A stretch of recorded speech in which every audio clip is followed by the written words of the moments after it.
Dalam kitab Mukasyafatul Qulub karangan Imam Ghazali, terdapat dialog Nabi Musa alaihissalam dengan Allah Subhanahu wa taala tentang amalan yang disukai Allah Subhanahu wa taala. Wahai Allah, aku sudah melaksanakan ibadah yang Engkau perintahkan. Manakah di antara ibadahku yang Engkau senangi? Apakah salatku? Allah Subhanahu wa taala kemudian menjawab, salatmu itu hanya untukmu sendiri, karena salat membuat engkau terpelihara dari perbuatan keji dan mungkar. Nabi Musa alaihissalam pun bertanya lagi, apakah Allah menyukai zikir yang dilakukan Nabi Musa alaihissalam? Allah pun menjawab, zikirmu itu untuk dirimu sendiri, karena zikir membuat hatimu menjadi tenang. Nabi Musa alaihissalam pun terus menggali informasi mengenai amalan yang disenangi oleh Allah Subhanahu wa taala dan mengatakan, apakah puasaku? Kemudian Allah Subhanahu wa taala menjawab, puasamu itu hanya untukmu saja, karena puasa melatih diri dan mengekang hawa nafsu. Tak sampai di situ, Nabi Musa alaihissalam masih bertanya, lalu ibadah apa yang membuat engkau senang ya Allah? Allah pun menjawab, sedekah. Tak kala engkau membahagiakan orang yang sedang kesusahan dengan sedekah, sesungguhnya aku berada di sampingnya.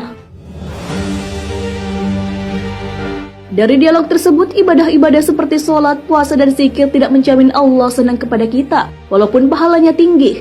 Ibadah-ibadah tersebut hanya berdampak bagi diri sendiri, tapi tidak berdampak kepada orang lain.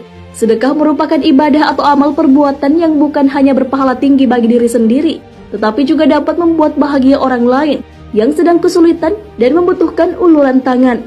Hal inilah yang disenangi oleh Allah Subhanahu wa taala. Abdul Aziz bin Umair mengatakan bahwa sholat hanya mengantarkan kita setengah perjalanan menuju surga, sedangkan puasa mengantarkan kita ke depan pintu surga. Namun sedekah membuat kita masuk ke dalam surga. Para ulama besar juga senantiasa mengingatkan akan pentingnya sedekah.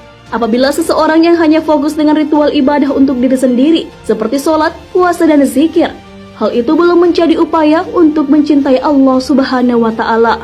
Seseorang yang hanya fokus dengan ibadah yang bermanfaat untuk dirinya sendiri, belum memenuhi syarat untuk masuk ke surga. Adanya sedekah menjadi penyempurna amal ibadah untuk mengantarkan ke surga.